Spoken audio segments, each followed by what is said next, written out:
वीर episode 37। एक Goguryeo दूत जो बड़ा सा आधिकारिक टोपी पहने हुए था और जिसका चेहरा शराब से लाल पड़ा था, सिल्ला दूत की पीठ की ओर उंगली उठाकर बदतमीजी से चिल्लाया। ये नशे में धुत व्यक्ति तो हद ही पार कर गया। उसने अपनी टोपी उतारी और सीधे सिल्ला दूत के सिर पर दे मारी। बिल्कुल शिष्टाचारहीन और बेहद घमंडी उसकी ऊंची और उकसाने वाली हरकतों से सड़क पर चलने वाले लोग भी घृणा से भर गए। क्या थ्री हाँ किंगडम्स के सभी लोग इसी स्तर के होते हैं? हरामजादे! सिल्ला दूत के सिर पर जोर से टोपी लगी और उसका गुस्सा तुरंत भड़क उठा। अगर सामने वाले लोग संख्या में ज्यादा न होते तो वो कब का आपा खो बैठता। क्या कोरियन पेनिनसुला के लोग हमेशा एक दूसरे का स्वागत ऐसे ही करते हैं? वीर ने शांति से कहा। सिल्ला दूत जॉन ने दांत पीसते हुए धीमी आवाज में कहा, लॉर्ड व्यक, कृपया क्षमा करें। ये गोगुर्यो के बदमाश हमारे समय के लायक नहीं है। गोगुर्यो और सिल्ला पीढ़ियों से कट्टर शत्रु रहे थे और आम दिनों में भी सीमाओं पर अनगिनत झड़पें होती रहती थी। विशाल आकार वाला गोगुर्यो अक्सर युद्ध भूमि में सिल्ला को कुचल देता था। इसी वजह से गोगुर्यो के लोग सिल्ला को पूरी तरह तुच्छ समझते थे और यहां तक मानते थे कि एक दिन वे पूरे सिल्ला को जरूर निगलेंगे। इन्हें हमारे अच्छे मूड को खराब मत करने दीजिए, जल्दी चलिए। जॉन का इरादा था कि वो वीर के साथ जल्द से जल्द यहां से निकल जाए ताकि इन लोगों से और टकराव न हो। लेकिन वीर की सोच अलग थी। अच्छे तमाशे से बढ़कर भला कौन सी मुसीबत हो सकती है? अरे योर एक्सेलेंसी, ये तो आपके सिर पर चढ़कर इतना घमंड दिखा रहे हैं, क्या आप इन्हें यूं ही छोड़ देंगे? वीर ने बनावटी हैरानी दिखाते हुए कहा। इन्हें इतना बेशर्म मत बने दीजिए, मैं आपका साथ दूंगा। इनके सामने खड़े होइए और तर्क से बात कीजिए।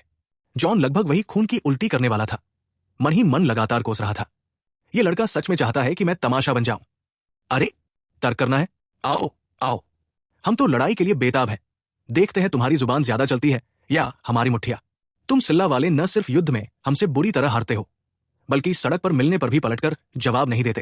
कहते कहते ये शोरगुल करने वाले गोगुर्यो लोग जॉन का रास्ता रोककर खड़े हो गए। वे सब हाथ मसलते हुए बुरी नीयत से उसे घूर रहे थे। ये हालात देखते ही उसके भीतर डर की लहर दौड़ गई। लेकिन तभी उसे एक उपाय सूझा। वो पीछे हटकर वीर के पास आ गया और बोला, तुम लोग क्या करना चाहते हो? क्या तुम जानते हो कि मेरे बगल में खड़ा ये व्यक्ति कौन है? थू! एक लंबे चौड़े गोगुर्यो योद्धा ने थूक की एक धार जॉन के चेहरे पर थूक दी, जिससे वो अवाक रह गया। क्या चाहिए तुम्हें? तुमने हमें ठीक से अभिवादन तक नहीं किया। हमें गुस्सा दिलाने आए हो क्या? आज की मार से बचना चाहते हो? हाँ, तो सिल्ला की उस अधेड़ रानी को रात भर हमारी सेवा में भेज दो, बात खत्म। हिक! नशे में धुत गोगुर्यो योद्धा ने फिर डकार ली। शराब की बदबू जॉन के चेहरे पर फैल गई। क्या तुम गोगुर्यो के लोग सच में नहीं डरते कि इस तरह की बदतमीजी से अपने राष्ट्रीय शिष्टाचार को बदनाम कर रहे हो? इन शब्दों से वो धातुकर्मी गोगुर्यो योद्धा जरा भी नाराज नहीं हुआ, उल्टे वो सच में तर्क करने लगा। इतना अपमान सहने के बाद भी एक देश का दूध भला गुस्सा क्यों न दिखाए? वीर को कुछ आश्चर्य हुआ। क्या इसे अत्यधिक शांत और संयमी कहा जाए, या इसके पीछे कोई और वजह थी? इतना अपमान भी सह लेते हो? वीर हंसा। इस समय जॉन के पास वीर की उकसावे वाली बातों पर ध्यान देने का कोई वक्त नहीं था। वो देख रहा था कि बकवास और घमंड उगलता हुआ गोगुर्यो योद्धा और करीब आता जा रहा है। वे तो मानो उस पर हाथ उठाने को उतावले थे। उसकी आस्तीनें हल्के से कांपने लगी और वीर ने तुरंत देख लिया कि उसकी आस्तीन के भीतर एक नुकीला सुआद छिपा हुआ है। उसी पल उस व्यक्ति की आंखों में कातिलाना इरादा चमका। वो वार करने को तैयार था। यह आदमी स्पष्ट रूप से युद्धकला में निपुण था और इतनी नजदीक से अचानक हमला होता तो गोगुर्यो योद्धा निश्चित रूप से मारा जाता। वीर बिल्कुल नहीं चाहता था कि यह अच्छा तमाशा इतनी जल्दी खत्म हो जाए। लॉर्ड जॉन, कृपया जल्दबाजी न करें। यह सम्राट की नाक के ठीक नीचे है। विदेशी दूत भी अगर उग्र लड़ाई में पड़ते हैं तो टैंग डायनेस्टी के कानूनों के तहत सजा पाएंगे। इसके अलावा हिज मैजेस्टी सही गलत का फैसला करने में बेहद सूझबूझ रखते हैं। मैं चाहूं भी तो आपके पक्ष में बोलकर उन्हें मना नहीं पाऊंगा।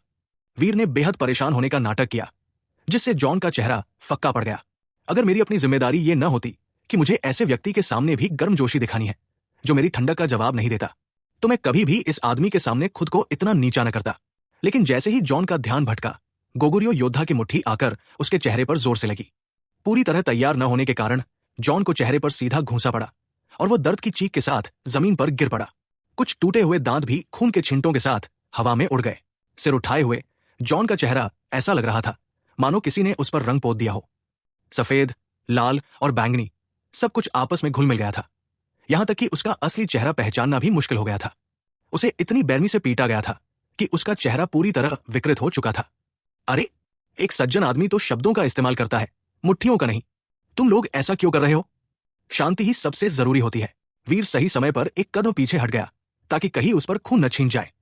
साथ ही उसने हैरानी का नाटक करते हुए बीच बचाव करने की कोशिश की। तुम समझते हो खुद को कौन हो? उत्साह में डूबा हुआ एक गोगुरियो योद्धा अचानक मुट्ठी उठाकर वीर को मारने ही वाला था। ये गोगुरियों के अपेक्षाकृत निचले दर्जे के योद्धा थे। ये शराबी सच में मुसीबत मोल ले रहे थे। वीर ने आह भरी, अपनी स्टाफ नाइफ कसकर पकड़ी और इस अंधे मूर्ख को तुरंत खत्म करने की तैयारी कर ली। लेकिन उस गोगुरियो योद्धा की मुट्ठी अचानक हवा में ही रुक गई। आह आह! जो आदमी अभी अभी बेहद घमंडी लग रहा था, उसका चेहरा अचानक ऐंठने और कांपने लगा। वो दर्द से चीखने लगा। वीर ने अपनी छड़ी और तलवार चलाना रोक दिया। हैरानी के साथ उसने देखा कि एक नुकीला कांटा उस योद्धा की कलाई को भेद चुका था। वो छोटा सा शंकु लगभग उसकी बाह में धंस चुका था। अगर वीर की इंद्रियां इतनी तेज न होती तो वो शायद इसे देख ही नहीं पाता। किसने मुझ पर हमला किया? वो योद्धा लड़खड़ाते हुए पीछे हटा, अपनी घायल बाह को पकड़े हुए। उसका चेहरा दर्द से बुरी तरह बिगड़ा हुआ था। उसके साथ आए बाकी योद्धा तुरंत आगे बढ़े और उसे संभाला, लेकिन उसकी खून से सनी बाह देखकर सब सन्न रह गए। उन्होंने किसी को हमला करते हुए देखा ही नहीं था। फिर भी उनका एक आदमी घायल हो चुका था। वीर ने हल्का सा चेहरा दूसरी ओर घुमाया, मानो पास की छत की ओर यूं ही देख रहा हो। हालांकि वो देख नहीं सकता था, लेकिन उसे उस दिशा में किसी आकृति के तेजी से गायब होने का आभास हुआ। वही व्यक्ति था जिसने वो कांटा फेंका था। लगता था उसने अभी अभी वीर की मदद की थी। लेकिन वीर ने तुरंत अपने भाव छिपा लिए और फिर से उदासीन नजर से घबराए हुए गोगुरियो योद्धाओं को देखने लगा। लगता है तुम लोगों ने कभी घर से बाहर सफर नहीं किया या कभी ठीक से पिटे ही नहीं। वीर बस चुपचाप हालात देखना चाहता था, लेकिन उसे उम्मीद नहीं थी कि ये कमीने उस पर हाथ उठाने की हिम्मत करेंगे। भले ही ये लोग जिंदा लौट भी जाए, वीर उन्हें पूरे अंगों के साथ लौटने नहीं देगा। वो ड्यूक वीर है। ये गोगुरियो के लोग पागल हो गए हैं क्या? चंगेन में ड्यूक वीर को उकसाने की हिम्मत करते हैं। इन हरामियों को सबक सिखाइए, ड्यूक वीर।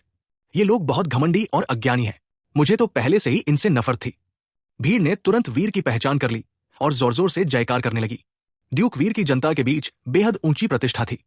लगभग हर कोई जानता था कि उन्हीं की वजह से वे परिष्कृत नमक खा पा रहे थे। ऐसी चीज जिसके बारे में उन्होंने जिंदगी में कभी सपने में भी नहीं सोचा था। अधिकांश लोगों की नजर में ड्यूक वीर किसी उद्धारक देवता से कम नहीं था। वे इन गोगुरियों के शराबियों को ड्यूक वीर के प्रति इतनी बदतमीजी करते हुए बिल्कुल भी बर्दाश्त नहीं कर सकते थे। ये आदमी ड्यूक वीर है? ये सुनते ही गोगुरियो योद्धाओं की रीढ़ में सिहरन दौड़ गई। उनके रोंगटे खड़े हो गए। वे बहुत पहले से इस आदमी के प्रसिद्ध नाम के बारे में सुन चुके थे। हालांकि उन्होंने उसे कभी देखा नहीं था, लेकिन हर कोई जानता था कि इसी ने चंगेन में जापानी दूतों को अकेले ही समाप्त कर दिया था। चाहे पहचान हो या युद्ध कौशल, ये आदमी ऐसा नहीं था जिसे वे उकसा सकते। उन्हें इतना पछतावा हो रहा था कि वे खुद को कई थप्पड़ मारना चाहते थे। वीर के कुछ करने से पहले ही राहगीरों ने उन्हें चारों ओर से घेर लिया। सभी की नजरें खूंखार थी। मुट्ठियां इतनी जोर से भींची हुई थी कि चरमराने की आवाज आ रही थी। तुम लोग क्या करना चाहते हो? हम दूत हैं, गोगुरियो के दूत। हमारा सम्राट भी हमें सम्मान देता है। वो मूर्ख अपनी बात पूरी भी नहीं कर पाया था कि एक सड़ा हुआ अंडा सीधा उसके मुंह पर आकर लगा। उसका चेहरा तुरंत गंदगी से भर गया। लोग पहले से ही वीर के प्रति इन लोगों के अनादर से चिढ़े हुए थे। ये तो आग में घी डालने जैसा था। इतना छोटा सा देश होकर भी इनमें इतनी जबरदस्त श्रेष्ठताबोध कैसे हो सकता है? मुझे इससे फर्क नहीं पड़ता कि तुम किस तरह के दूत हो। ये ग्रेट टैंग डायनास्टी है। यहां तो तुम्हारे सम्राट को भी सिर झुकाना पड़ता है। बिल्कुल सही, इन्हें पीटो। ये तो हद हो गई। मारो इसे, मुझे भी गिनो। लोग जोश में आ गए, आगे टूट पड़े और ताकतवर गोगुरियो योद्धाओं पर टूट पड़े। उन लोगों ने सहज ही अपने चाकू निकालने की कोशिश की, लेकिन तभी चंगेन में हत्या करने के अपराध को याद कर लिया। किसी में भी सच में तलवार निकालने की हिम्मत नहीं हुई। इन्हीं कुछ पलों की हिचकिचाहट में भीड़ उन पर टूट पड़ी, उन्हें जमीन पर गिरा दिया और लात घूंसों की बरसात शुरू हो गई। वे योद्धा दर्द से चिल्लाते रहे, लेकिन किसी ने भी तलवार निकालकर पलटवार करने की हिम्मत नहीं की। वे बस अपने सिर और अहम हिस्सों को बचाने की कोशिश कर रहे थे, लेकिन जितना वे छटपटाते, भीड़ उतनी ही ज्यादा उग्र होती जाती। हरामखोर, भाइयों, इससे मारो, ये ज्यादा असरदार है। सिर उठाए हुए जॉन का चेहरा ऐसा लग रहा था मानो किसी ने उस पर रंग पोत दिया हो। सफेद, लाल और बैंगनी सब कुछ आपस में घुल मिल गया था। यहां तक कि उसका असली चेहरा पहचानना भी मुश्किल हो गया था। उसे इतनी बेरमी से पीटा गया था कि उसका चेहरा पूरी तरह विकृत हो चुका था। अरे, एक सज्जन आदमी तो शब्दों का इस्तेमाल करता है, मुट्ठियों का नहीं। तुम लोग ऐसा क्यों कर रहे हो? शांति ही सबसे जरूरी होती है। वीर सही समय पर एक कदम पीछे हट गया ताकि कहीं उस पर खून न छीन जाए। साथ ही उसने हैरानी का नाटक करते हुए बीच बचाव करने की कोशिश की। तुम समझते हो खुद को कौन हो? उत्साह में डूबा हुआ एक गोगुरियो योद्धा अचानक मुट्ठी उठाकर वीर को मारने ही वाला था। ये गोगुरियों के अपेक्षाकृत निचले दर्जे के योद्धा थे। ये शराबी सच में मुसीबत मोल ले रहे थे।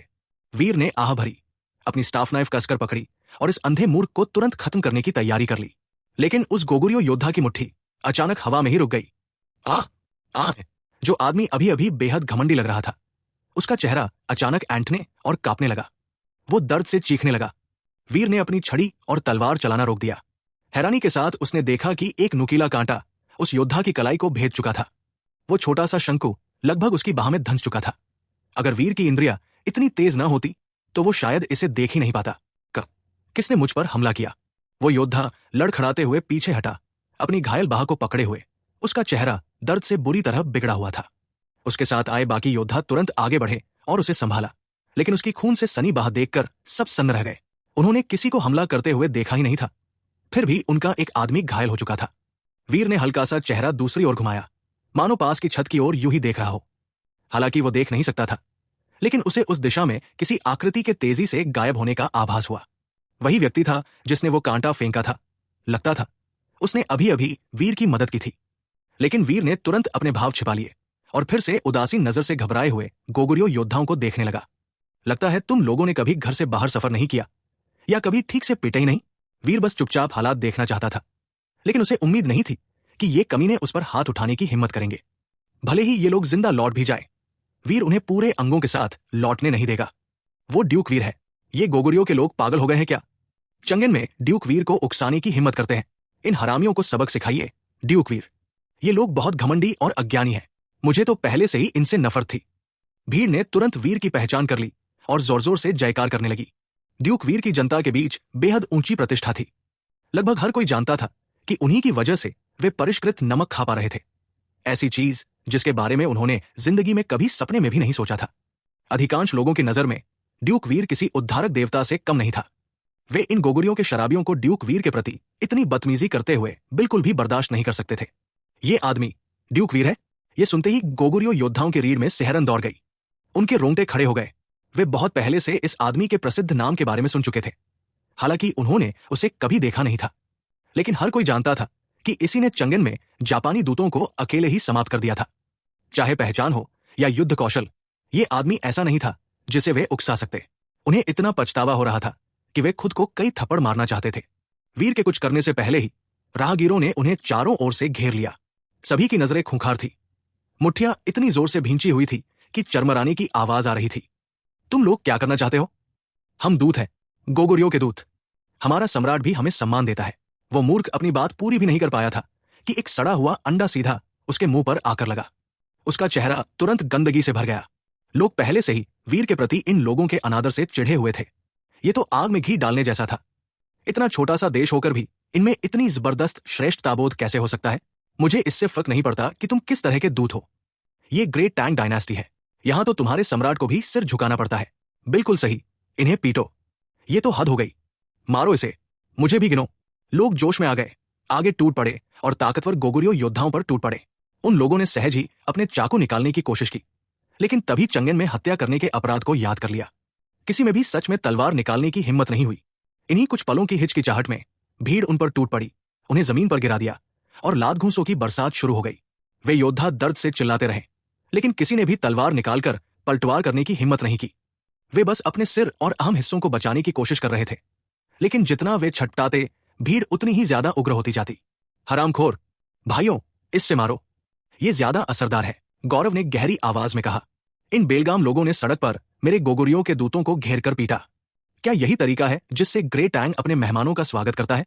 मेहमानों के साथ व्यवहार अच्छा शराब परोस कर किया जाता है और भेड़ियों व खूंखार कुत्तों से निपटने के लिए धनुष बाण होते हैं। इन योद्धाओं ने सड़क पर मुझ पर हमला किया और मेरी हत्या करने का इरादा रखा। क्या हमें टैंग डायनेस्टी के इन दयालु लोगों की खातिर उन्हें रोकना नहीं चाहिए था?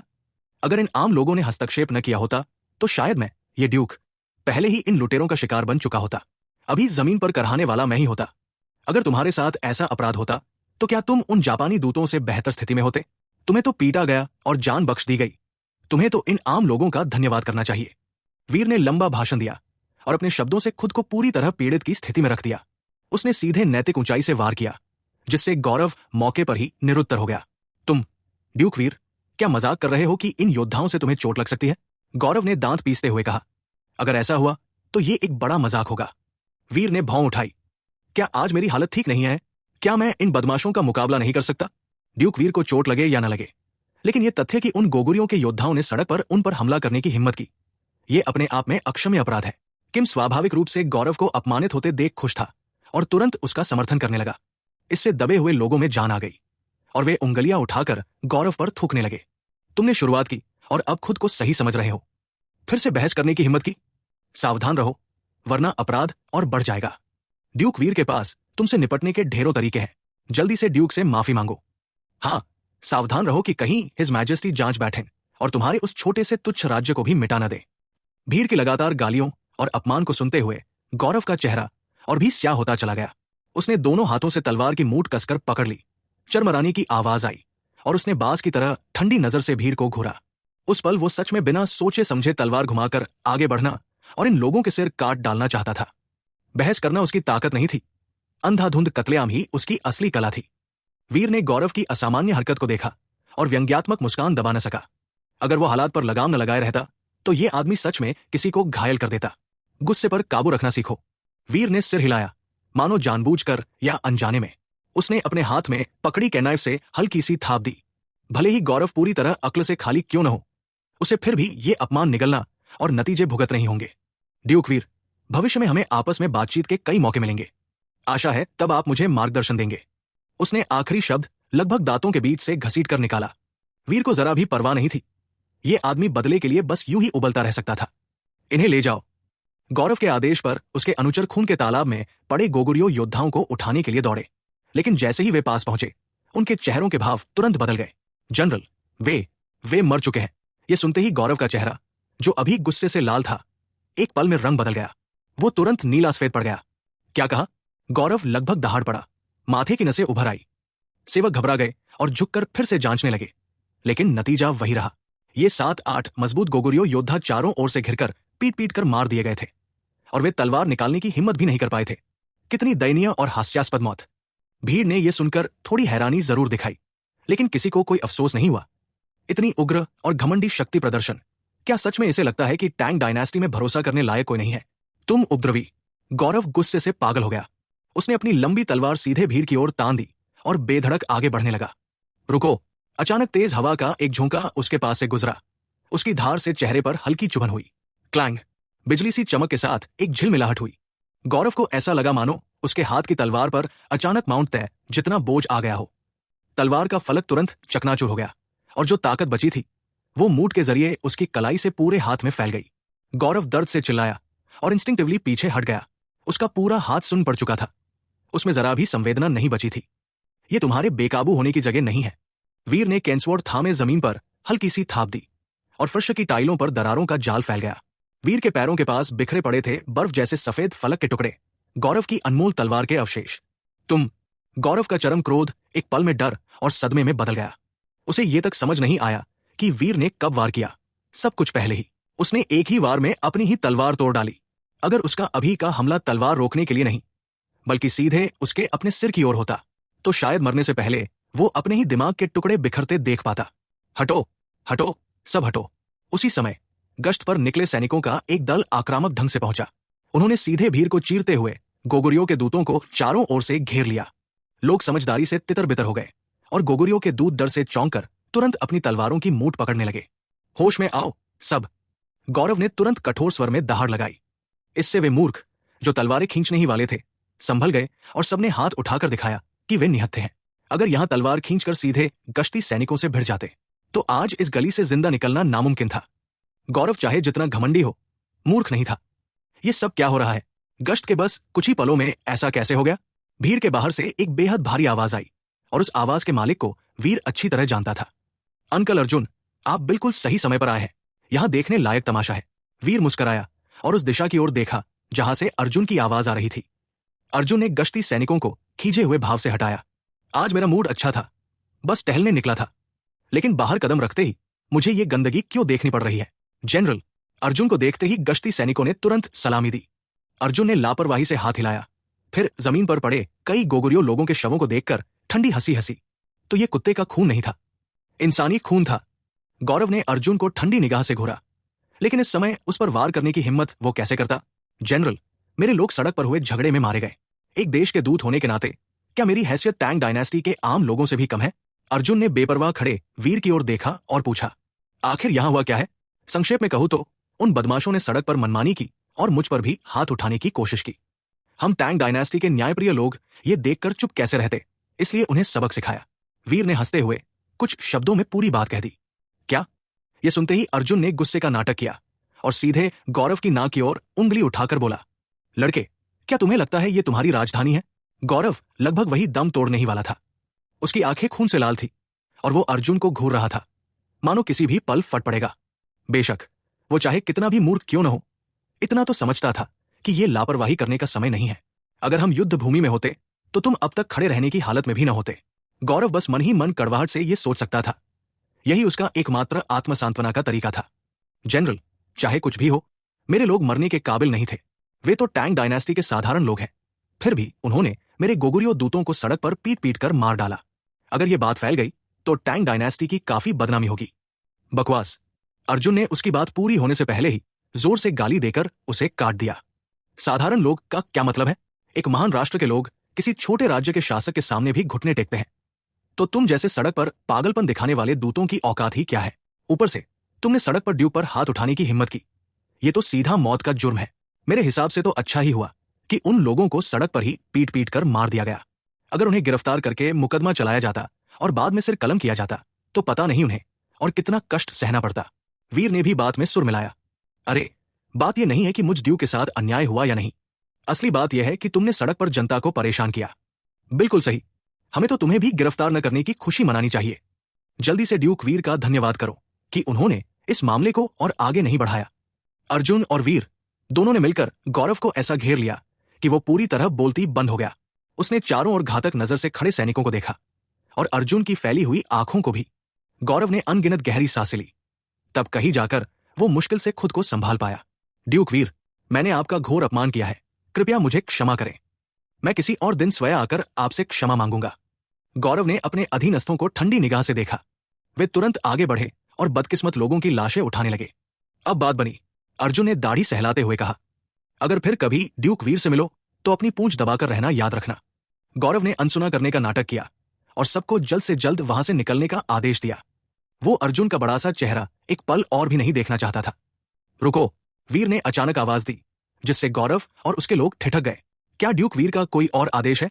गौरव ने दांत पीसते हुए लगभग थूक की तरह ये शब्द निकाले। वीर ने कंधे उचका दिए। वैसे देखा जाए तो मैं अभी तुम्हें माफ करने वाला नहीं था। क्या तुम्हें नहीं लगता कि माफी मांगने में कुछ ज्यादा ही जल्दी कर दी? गौरव का चेहरा राखसा पड़ गया। उसने दबे स्वर में कहा, तो फिर ड्यूक ऑफ वीर आखिर चाहते क्या है? क्या ऐसा नहीं है कि मैं कुछ करना चाहता हूं, लेकिन तुमने चंगन में इतना बड़ा हंगामा खड़ा कर दिया, व्यवस्था बिगाड़ दी और अनगिनत लोगों को डरा दिया। क्या भावनात्मक क्षति के लिए कुछ मुआवजा देना उचित नहीं होगा?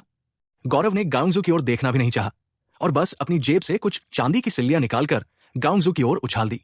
ड्यूक वीर, क्या यह काफी है? वीर ने उन बेकार चांदी के टुकड़ों को उठाने की भी जहमत नहीं उठाई। वो आधी मुस्कान के साथ बोला, लगता है तुम समझ ही नहीं पाए कि मैं क्या कह रहा हूं। मैं ये नहीं कह रहा कि तुम मुझे मुआवजा दो, मैं कह रहा हूं कि इस सड़क के लोगों को दो। गौरव ने तमाशबीनों की ओर देखते हुए उपहास किया। ये लोग तो कई सालों में भी इस चांदी का 10वां हिस्सा नहीं कमा पाएंगे। इनके लिए ये काफी है। मैं यहां खड़े इन दर्जनों लोगों की नहीं, बल्कि इस पूरी सड़क पर रहने वालों की बात कर रहा हूं। मैं ज्यादा नहीं मांग रहा। इस सड़क पर रहने वाले हर व्यक्ति को सिर्फ एक सिक्का, इसे भावनात्मक क्षति का मुआवजा समझ लो। वीर की मुस्कान गायब हो गई। वो ठंडे स्वर में बोला, अभी अभी तुमने जो बेतुकी चीख पुकार मचाई है, उसके हिसाब से ये मुआवजा भी काफी नरम है। ओह! ये सुनते ही तमाशबीन दंग रह गए। उन्होंने कभी सोचा भी नहीं था कि ड्यूक वीर अपने लिए एक भी पैसा न लेते हुए सिर्फ उनके हक के लिए खड़े होंगे। गोगुरियों के दूत पूरी तरह हक्का बक्का रह गए। ये सड़क एक बेहद व्यस्त इलाका है। कम से कम 10,000 लोग यहां आते जाते और रहते हैं। अगर हर व्यक्ति को एक एक स्ट्रिंग ऑफ कैश दी जाए तो वो 10,000 स्ट्रिंग ऑफ कैश बनती है। ये तो उनके पूरे दूतावास खर्च को ही चूस लेगा। उन्हें बेच डालो तब भी नुकसान पूरा नहीं होगा। गोगुरियो जैसे छोटे राज्य के लिए 10,000 स्ट्रिंग ऑफ कैश कोई छोटी रकम नहीं थी। ये सीधे राष्ट्रीय खजाने पर चोट थी। ड्यूक वीर वाकई बहुत विचारशील है। इन बदमाशों से खून निकलवाना चाहिए। बहुत बहुत धन्यवाद ड्यूक वीर। अगर इन्हें सबक नहीं सिखाया गया तो ये दूत आगे और भी ज्यादा घमंडी हो जाएंगे। इन्हें यूं ही नहीं छोड़ना चाहिए। ड्यूक वीर सच में महान है। लोगों की आवाजें एक हो गई। उनकी नजर में ड्यूक वीर अब एक सुपर आइडल बन चुके थे। इसके विपरीत गोगुरियों के दूतों के चेहरे बुझ गए, कड़वाहट और बेबसी से भरे हुए। जनरल अर्जुन, ड्यूक वीर जानबूझकर हमें मुश्किल में डाल रहे हैं। गौरव ने झट से अर्जुन की ओर देखा, लेकिन वो व्यक्ति को गलत समझ बैठा था। अर्जुन ने ठंडेपन से कहा, मुझे तो ये ज्यादा महंगा नहीं लगता। खैर, अगर तुम लोग वहन नहीं कर सकते तो चंगेन में और भी रास्ते हैं। अगर मेहनत से काम करता रहे तो मजदूरी से एक एक सिक्का चुका सकता है। अर्जुन ने दाढ़ी सहलाते हुए रौबदार अंदाज में कहा, यह बूढ़ा आदमी तुम्हारे लिए किश्तों में भुगतान का इंतजाम करवाने की कोशिश कर सकता है। मौका देखकर वीर ने और नमक छिड़क दिया, क्यों ना मैं तुम्हें कोई काम ही दिला दूं। जनरल अर्जुन, हम इस अपमान को बर्दाश्त नहीं कर सकते। हम इस मैजेस्टी से मिलने और न्याय मांगने की मांग करते हैं। गौरव ने मन ही मन खुद को कोसा। उसे अब जाकर समझ आया कि ये दोनों आपस में मिले हुए हैं। ठीक है, मैं तो कब से तुम्हारे हिज मैजेस्टी से मिलने की पहल करने का इंतजार कर रहा था। एमाई, वीर ने 2 उंगलियां उठाई। लेकिन उससे पहले 2 बातें और है जिन पर चर्चा करनी होगी। पहली, तुमने सड़क पर ड्यूक को पीटने की कोशिश की। दूसरी, तुमने लोगों को डराने के लिए सड़क पर तलवारें खींची। क्यों न तुम अंदाजा लगाओ कि तुम्हारा अंजाम जापानी दूतों से कितना बेहतर होगा। गौरव पूरी तरह निरुत्तर हो गया। इतना बड़ा नुकसान उठाकर भी वो गलत ठहराया गया। मैदान जंग में भी उसने कभी ऐसा अपमान नहीं झेला था। ये सब युद्ध भूमि में होता तो मैं तुम सबको एक एक करके काट डालता। बेशक ये सब वो अब सिर्फ अपने मन में ही सोच सकता था। हाँ, और अगर हिज मैजेस्टी ने और ज्यादा मुआवजा ठोक दिया तो शायद तुम्हें जिंदगी भर यही काम करना पड़े। है, अर्जुन ने दुष्ट मुस्कान के साथ कहा। वो सच में देखना चाहता था कि अगर ये दूत चंगन में कामगार बनकर रह जाए तो नजारा कैसा होगा। शायद आगे चलकर नियम न जानने वाले और भी दूत आएंगे और सब यही रुककर एक मजदूर संघ बना लेंगे। सोचकर ही हंसी आ जाती है।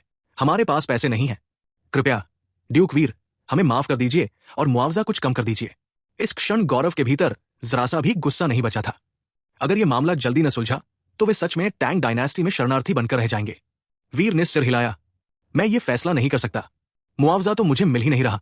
तो ड्यूक वीर हमसे क्या करवाना चाहते हैं? वीर ने एक शब्द भी जाया नहीं किया। उसने सीधे तमाशबीनों की भीड़ की ओर इशारा किया, जिससे हर कोई हक्का बक्का रह गया। ड्यूक वीर का क्या मतलब है? तुम्हें इनसे माफी मांगनी होगी। ड्यूक वीर हंस पड़ा। फैसला करने का अधिकार इन्हीं को है। गौरव सन्न रह गया। क्या क्या उसे इन आम लोगों के सामने सिर झुकाकर अपनी गलती माननी पड़ेगी?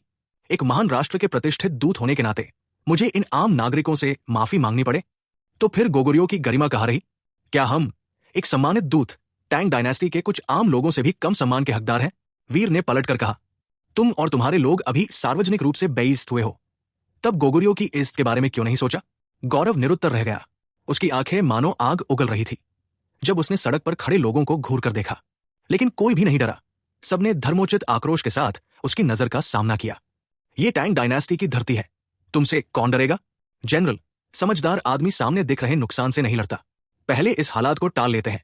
हाँ, आप गोगुर्यों के लिए बेहद महत्वपूर्ण है। हमें किसी भी सूरत में कोई अनहोनी नहीं होने देनी चाहिए। भले ही हम सब यहीं मर जाए, कोई बात नहीं। आप राष्ट्र के स्तंभ हैं, आपका लौटना जरूरी है। दूतों ने हताशा में फुसफुसाकर सलाह दी। गौरव इस सिद्धांत से अनजान नहीं था, लेकिन शुरुआत से ही वो वीर द्वारा तरह तरह से घुमाया गया था और ये अपमान उसे गले से उतरना मुश्किल लग रहा था। तुम सही कहते हो, समझदार आदमी सामने का नुकसान नहीं उठाता। आखिरकार गौरव ने फैसला कर लिया। उसने भीड़ की ओर मुंह करके कहा, गोगुर्यों के दूत, आज अपने आचरण से आप सबको ठेस पहुंची है। कृपया हमें क्षमा करें। हम अपने साथ लाए धन से पूरा मुआवजा देने में असमर्थ हैं और हम दिल से आशा करते हैं कि आप उदारता दिखाते हुए मुआवजे को माफ कर देंगे। उसके ऐसा करते ही उसके साथियों ने भी सिर झुकाकर अपनी गलती स्वीकार की। ये घमंडी बदमाश आखिरकार वीर के सामने झुकने को मजबूर हो गए। वीर बिना कुछ कहे मुस्कुराया और भीड़ की ओर देखा, लेकिन लोग भी उसी तरह असमंजस भरी नजरों से उसे देख रहे थे। ये आम लोग जो रोजी रोटी के लिए जूझते रहते थे, ऐसे उच्च पदस्थ अधिकारियों और दूतों से कभी इतनी शालीनता नहीं देखी थी। ये सम्मान पाने का एहसास उन्हें भीतर तक संतोष दे रहा था, लेकिन वे ये भी जानते थे कि ये सब ड्यूक वीर की वजह से ही संभव हुआ, वरना ये घमंडी और दबंग गोगुर्यो दूत शायद उन्हें सच में परेशान कर देते। गौरव ने माफी मांगी, लेकिन सबका ध्यान ड्यूक ऑफ व्यर्क पर ही टिका रहा और काफी देर तक सन्नाटा छाया रहा। धन्यवाद ड्यूक वीर, धन्यवाद ड्यूक वीर। कुछ पल की खामोशी के बाद सबने एक साथ वीर को धन्यवाद कहा। यह दृश्य देखकर गौरव और उसके लोग पूरी तरह जोकरों जैसे लग रहे थे। वीर हंसा और बोला, मुझे धन्यवाद क्यों दे रहे हो? अभी तो तुम सबने ही आगे बढ़कर मेरे लिए आवाज उठाई थी। मुझे तो तुम्हें धन्यवाद देना चाहिए। गौरव अब और बर्दाश्त नहीं कर पाया। महाशयों, अगर आप इस मामले को आगे नहीं बढ़ाना चाहते तो क्या मुआवजा भी माफ किया जा सकता है? माफ? एक पल के लिए सब समझ नहीं पाए कि क्या कहा जाए। मुझे लगता है कि ये लोग सच में हजारों स्ट्रिंग्स ऑफ कैश नहीं निकाल सकते। क्या आप सब चाहेंगे कि ये मामला मैं निपटा दूं? वीर ने कहा, मैं आप सबको एक संतोषजनक समाधान जरूर दूंगा। जैसे ही वीर ने बोला, सबके मन में आदर और संकोच भर गया। ड्यूक वीर ने न सिर्फ उनकी मदद की थी, बल्कि उन्हें इतना मान सम्मान भी दिया था। अब फैसला उन्हीं का होना चाहिए था। हम ड्यूक के निर्णय का पालन करेंगे। लोगों को कोई आपत्ति नहीं थी। वीर ने संतोष से सिर हिलाया, मानो निर्णय की शक्ति सबको सौंप दी हो। असल में फैसला वही कर रहा था, और साथ ही उसने सबका मान भी रख लिया। यह सौदा काफी फायदेमंद था। अच्छा, अगर इन्हें यही रखकर काम कराया जाए तो हजारों स्ट्रिंग्स ऑफ कैश जोड़ने में इन्हें अनगिनत साल लगेंगे। मेरी राय में टैंग डायनेस्टी छोड़ने से पहले इन्हें रोज इस सड़क की सफाई करनी चाहिए, प्रायश्चित के तौर पर। किसी ने आपत्ति नहीं की। ड्यूक वीर की प्रतिष्ठा के सामने वो इन्हें बिना किसी दंड के छोड़ देने को भी कह देता, तब भी कोई विरोध न करता। जैसा ड्यूक कहें। सबने एक स्वर में हामी भरी। फिर वीर ने गौरव की ओर मुड़कर कहा, कैसा लगा? जैसा ड्यूक वीर ने कहा, गौरव के लिए यह मानना बेहद अपमानजनक था कि एक प्रतिष्ठित गोगुरियो जनरल यहां सड़क बुहारे, लेकिन मौजूदा मुसीबत से निकलने के लिए वो सब स्वीकार करने को तैयार था। अरे, ऐसे कैसे बोल रहे हो? ड्यूक वीर ने तुम्हारी इतनी मदद की है और तुम्हें धन्यवाद कहना भी नहीं आता। अर्जुन नाराजगी से चिल्लाया। गौरव मन ही मन बुदबुदाया, अगर तुम न होते वीर तो मुझे यहां इतनी बेइज्जती नहीं सहनी पड़ती। लेकिन सोच कुछ भी हो, जुबान पर जरा सी भी ढिठाई वो नहीं ला सकता था। धन्यवाद ड्यूक वीर। वीर हंसा और हाथ हिलाया। कोई बात नहीं, बस यहां अच्छी तरह सफाई कर देना। वैसे मैं गश्ती सैनिकों को निगरानी के लिए रखूंगा। अगर ठीक से सफाई नहीं हुई तो ओवरटाइम के लिए वापस बुलाने में मुझे दोष मत देना। गौरव का एक वाक्य वो जवाब देने की हिम्मत नहीं कर सका और बेहद दयनीय हालत में अपने लोगों को लेकर जल्दबाजी में चला गया। चलो जल्दी निकलो। हाँ, किंग किंगडम के अधिकारी सच में कमाल के हैं। ऐसे लोगों को सबक सिखाना जरूरी है। गौरव के पीछे लोग आपस में चर्चा करने लगे। वे सभी वीर की ओर अत्यंत श्रद्धा से देख रहे थे, बिना किसी कंजूसी के उसकी प्रशंसा और पूजा कर रहे थे। कुछ भी नहीं एमाई, वीर ने बस हल्की सी मुस्कान के साथ जवाब दिया। यह पूरा दृश्य जॉन ने देखा था। यह तो वीर के तरीकों का बस हिमखंड का सिरा भर था। फिर भी इसने जॉन को गहराई से झकझोर दिया। न केवल वो लोगों का दिल जीत लेता है, बल्कि अपने विरोधियों को भी बुरी तरह तड़पाता है। ऐसी चतुराई के साथ इतनी कम उम्र में ड्यूक बनना कोई आश्चर्य की बात नहीं। और भी अविश्वसनीय यह है कि यह व्यक्ति अंधा है, फिर भी उसका दिमाग और दृष्टि किसी से कहीं अधिक साफ और तेज है। अगर वीर हमारी मदद करने को तैयार हो जाए तो योजना जरूर कहीं ज्यादा आसानी से आगे बढ़ेगी। अफसोस, यह व्यक्ति रुक नहीं सकता। दिल में यह सब सोचते हुए भी जॉन ने बेहद चापलूसी भरा भाव ओढ़ लिया और कहा, ड्यूक वीर, आपकी कला तो अद्भुत है। बस अगर तुम न होते तो आज ये टकराव होता ही नहीं। वीर के इन शब्दों ने उसे तुरंत चुप करा दिया। गश्ती सैनिक तितर बितर हो गए और अर्जुन पास आकर बेहद अनौपचारिक ढंग से वीर के कंधे पर थपकी दी। क्या तुम्हारा इन दूतों से कुछ खासी बैर है? इसके उलट वीर बिल्कुल मासूम सा दिखा। मैं तो यही पूछने वाला था, ये दूत सब इतने अमानवीय क्यों होते हैं? बड़े साहब बनने का नाटक करते हैं और ध्यान खींचना चाहते हैं। इसमें मेरी क्या गलती? हे, लेकिन सच कहूं तो तुम कमाल के हो लड़के। अगर टैंग डायनेस्टी में उनकी पिटाई की खबर गोगुरियो पहुंची तो गौरव किसी को मुंह दिखाने लायक नहीं रहेगा। अर्जुन ये कहते हुए बिल्कुल नहीं जानता था कि वीर कुछ और ही सोच रहा था। वो गौरव को जिंदा गोगुरियो लौटने नहीं देगा। बा को पहाड़ों में वापस छोड़ देना ये वीर की शैली नहीं है। अरे, ये तो सिल्ला का दूत नहीं है। क्या करने का इरादा है? अगर शराब पीने जा रहे हो तो ओल्ड अर्जुन को भी साथ ले चलो। अर्जुन ने किनारे खड़े जॉन को देखा और यूं ही पूछ लिया। जॉन का चेहरा तुरंत पीला पड़ गया। वो किसी तीसरे व्यक्ति को आज की उसकी गतिविधियों का पता नहीं चलने दे सकता था। अगर पूरे चंगेन को पता चल गया कि वो एक सिल्ला दूत ड्यूक वीर को खुश करने के लिए दलाल जैसी हरकतें कर रहा है। उसने कहा कि उसके पास सिल्ला की कुछ विशेष चीजें हैं जिन्हें वो चंगेन में बेचकर यात्रा खर्च जुटाना चाहता है, लेकिन उसे उनके दाम तय करना नहीं आता। इसीलिए उन्होंने मुझे आपके निवास पर भेजा है ताकि आप देख सकें और कीमत तय करने में मदद कर सकें। वीर ने बात को संभालने की कोशिश की। आखिरकार उसकी अंजलि से हाल ही में शादी हुई थी और अर्जुन के सामने कम से कम थोड़ी मर्यादा तो रखनी चाहिए थी। उसकी उम्मीद के उलट ओल्ड अर्जुन को तुरंत दिलचस्पी हो गई। कौन सी स्थानीय चीजें हैं? मुझे ऐसी चीजें बहुत पसंद है, मुझे भी दिखाने ले चलो। जॉन तुरंत घबरा गया। नहीं, ये ठीक नहीं है। मेरी जगह बहुत जर्जर है। जनरल अर्जुन को बुलाना उचित स्वागत नहीं होगा। डरने की क्या बात है? मुझे इसकी परवाह नहीं। लेकिन अर्जुन का चेहरा सख्त हो गया। क्या तुम मुझे नीचा समझते हो? एमाई, जॉन ने जल्दी से हाथ हिलाए। नहीं जनरल, कृपया गलत मत समझिए। मैं बस उसने मन ही मन खुद को कोसा। आज हर कोई उसकी योजनाओं में दखल क्यों दे रहा है? अंकल अर्जुन, त्रिहस की धरती बंजर और गरीब है। वहां कौन सी ऐसी स्थानीय चीज हो सकती है जो देखने लायक हो? बस कुछ किमची और चटनी वगैरह है, देखने जैसा कुछ नहीं। बात संभालने के लिए वीर आगे आया। ओल्ड अर्जुन ने अपराधबोध से भरे जॉन को देखा, फिर वीर की ओर देखा और मानो कुछ समझ गया। कही तुम? बिल्कुल नहीं। अंकल अर्जुन, आप मुझे सबसे ज्यादा जानते हैं। क्या आपको नहीं पता मैं किस तरह का इंसान हूं? वीर ने धर्मात्मा सा चेहरा बनाकर कहा। अर्जुन का चेहरा फड़क गया। अगर उसे वीर के परिवार की शाखाओं के बारे में न पता होता तो वो सच में। लड़के, जरा अपनी हद में रहो, अर्जुन ने अर्थपूर्ण लहजे में कहा। बिल्कुल, मैं कभी भी सुंदर स्त्रियों में डूबने वाला आदमी नहीं रहा। अगर सिल्ला के दूत ने इतनी विनती न की होती तो मैं मदद करने की जहमत भी नहीं उठाता। वीर ने जोर देकर कहा कि वो किसी भी सुंदर स्त्री के लिए निजी तौर पर नहीं आया था। आखिरकार अर्जुन से छुटकारा पाने के बाद जॉन वीर को अपने निवास पर ले गया।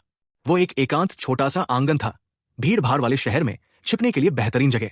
रखा, बाहर आकर ड्यूक वीर को प्रणाम करो।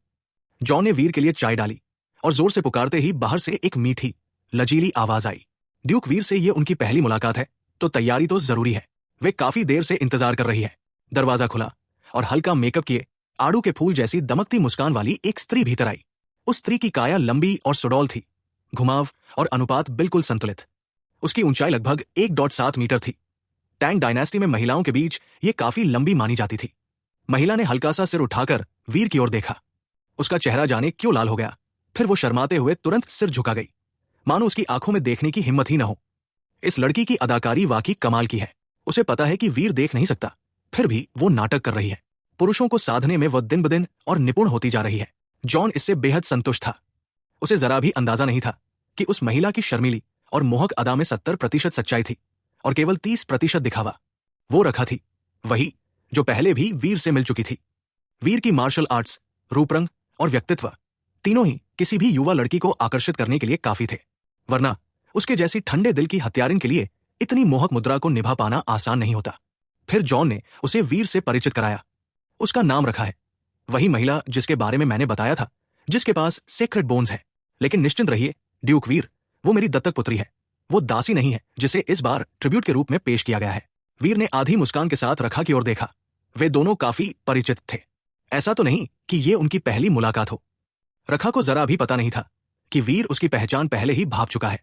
ड्यूक वीर तो ब्लाइंड है, क्यों न तुम आगे बढ़कर ड्यूक को अपना चेहरा छूने दो ताकि वे जान सके कि तुम कैसी दिखती हो। जॉन के आदेश पर रखा का चेहरा और भी लाल हो गया।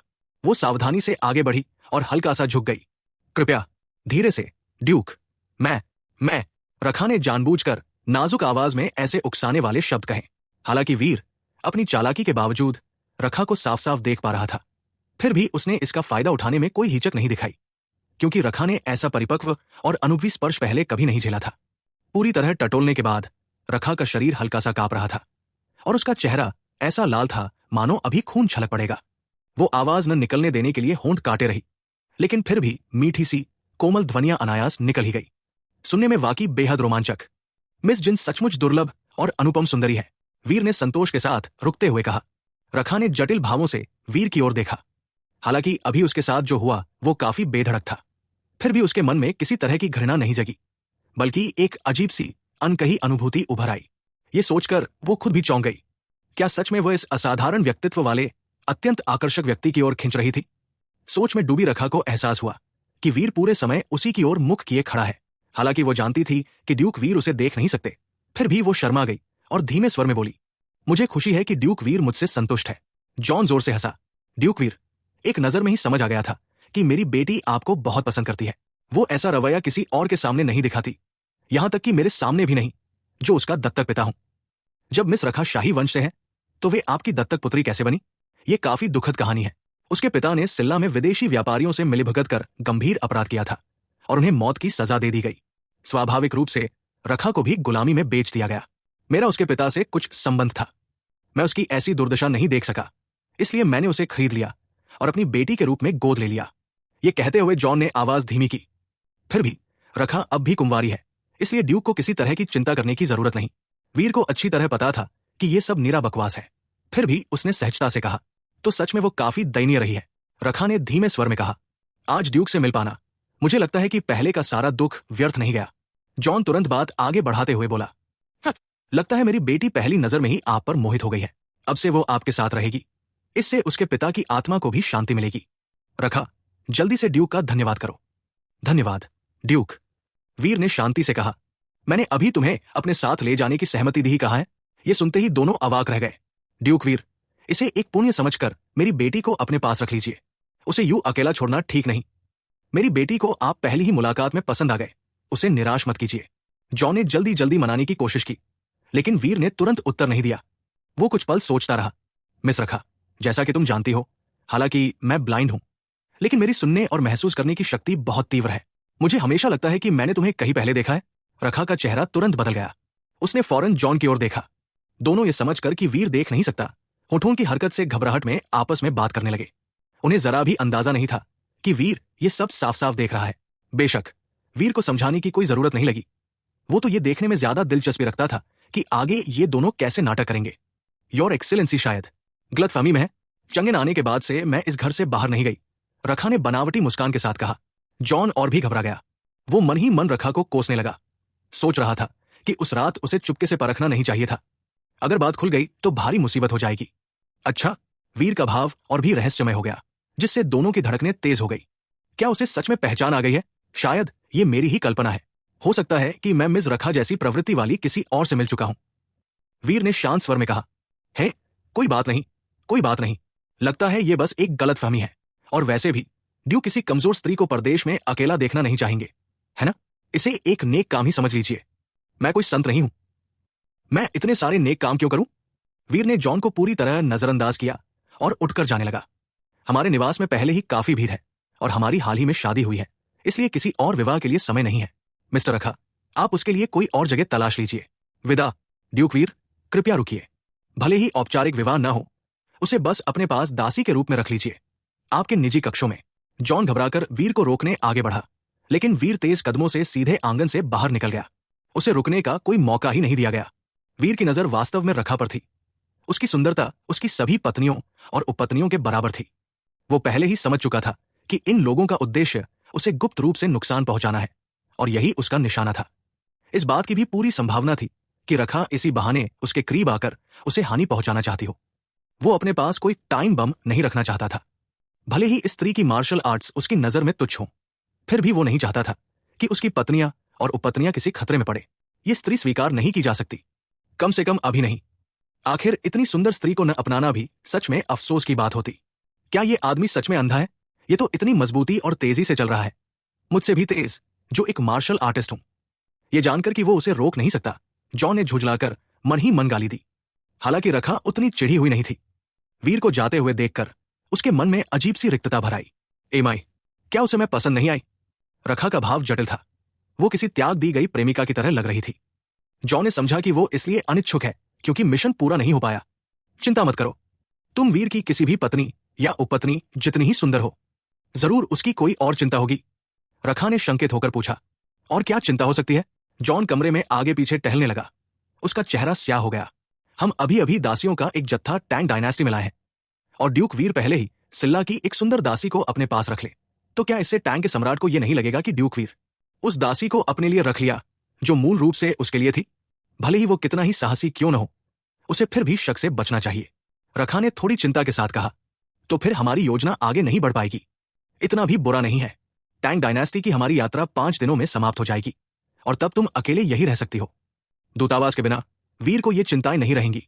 जब तक तुम वीर के करीब पहुंच सको और इस मामले में मेरे सिल्ला लोगों को शामिल न करो, तब तक तुम्हारा काम सफल समझा जाएगा। जॉन के शब्दों में रखा के जीवन मरण की कोई परवाह नहीं झलक रही थी, और उसे भी इसकी ज्यादा परवाह नहीं थी। असल में उनकी मूल योजना में ही रखा का जिंदा लौटना बहुत कम संभव था। वीर अभी ज्यादा दूर नहीं गया होगा, तो शायद मुझे इस मौके का फायदा उठाना चाहिए। रखा ने गला काटने का इशारा किया। बिल्कुल नहीं। जॉन ने बिना सोचे समझे इस सुझाव को खारिज कर दिया। लेकिन किसी को पता नहीं कि यह घर हम सिल्ला लोगों का है। जॉन का चेहरा राक्सा हो गया। अभी अभी लौटते समय हमारी मुलाकात अर्जुन से हो गई थी। उसे पता है कि मैं ड्यूक वीर के साथ यात्रा कर रहा था। अगर वीर की मौत की खबर अगले ही दिन चंगेन में फैल जाती, तो अर्जुन, अगर वो मूर्ख न हो, आसानी से कातिल का पता लगा लेता। रखा को अनिच्छा से ये विचार छोड़ना पड़ा। ठीक है, वैसे भी वो आदमी मार्शल आर्ट्स में बेहद माहिर है। पीछे से हमला करूं, तब भी शायद सफल ना हो पाऊं। हाल के दिनों में राजवीर काफी परेशान था। वो नमक व्यापारियों की हर गतिविधि पर नजर रखे हुए था, लेकिन उसने पाया कि ये लोग रातों रात ऐसे बदल गए हैं। जो पहले मुनाफे के लिए कुछ भी करने को तैयार रहते थे, वे अब कानून का पालन करने वाले नागरिक बन गए थे। वे उस भारी रकम का जिक्र तक नहीं करते जिसमें पहले उनके साथ धोखा हुआ था, और उनका व्यापारिक संघ पहले की तरह ही चलता रहा। हालांकि राजवीर को खुफिया रिपोर्टों से यह भी पता था कि वो संघ अब सिर्फ एक खोखला ढांचा रह गया है। किसी भी नजर से देखें, इन नमक व्यापारियों के अच्छे दिन अब खत्म होने वाले थे। जैसे ही कर्ज की तारीख आएगी, वे सब बड़ी मुसीबत में पड़ जाएंगे। इन व्यापारियों की असामान्य शांति ने राजवीर को बेचैन कर दिया। वो उन गिने चुने शासकों में से था जो घमंडी और आत्मसंतुष्ट हो सकते थे, लेकिन जितना अधिक स्पष्ट और पूर्ण लाभ उसके पास होता, उतना ही उसके विरोधियों की शांति उसे संदिग्ध लगती। सूर्य प्रकाश ने भी तीक्ष्णता से ये नोटिस किया कि भले ही राजवीर ऊपर ऊपर किसी और विषय पर बात कर रहा हो, लेकिन बातचीत के दौरान वो बार बार अनजाने में उन्हीं नमक व्यापारियों का जिक्र कर देता था। योर मैजेस्टी, निश्चिंत रहिए, मेरी जानकारी के अनुसार वे अब गाड़ियों का किराया भी उधार पर देने लगे हैं, और ये स्थिति आधे महीने से ज्यादा नहीं चलेगी। जो लोग भुगतान की मांग कर रहे हैं, वे तो लगभग अपने चेंबर ऑफ कॉमर्स की दहरी घिस देंगे। राजवीर ने हल्का सा सिर हिलाया। शायद वे बस बहादुरी का दिखावा कर रहे हों। इस मामले पर ड्यूक वीर क्या कहते हैं? वो सूर्य प्रकाश ने कड़वी मुस्कान के साथ कहा, मेरे अच्छे दामाद ने कहा है कि नमक शाही दरबार ने बेचा था और ये मामला मैंने संभाला। उसे इसके बारे में कुछ भी पता नहीं। वो लड़का, हाँ, ये सुनकर राजवीर थोड़ा चौंका, फिर हंस पड़ा। तो उसने फायदे तो उठा लिए और अब हाथ झाड़कर सारा झंझट हमारे सिर छोड़ दिया। इसमें तो वो काफी माहिर है। उसी समय एक खोजा तेजी से सभा कक्ष में आया। योर मैजेस्टी, सिल्ला का दूत जॉन एक बार फिर आपसे मिलने की अनुमति चाहता है। राजवीर ने भौं उठाई। तभी उसे एहसास हुआ कि वो सिल्ला के दूत को पूरी तरह भूल ही गया था। लेकिन इसमें हैरानी की बात भी नहीं थी। उसकी ढेरों चिंताओं के सामने सिल्ला का विवाह संधि प्रस्ताव कुछ भी नहीं था।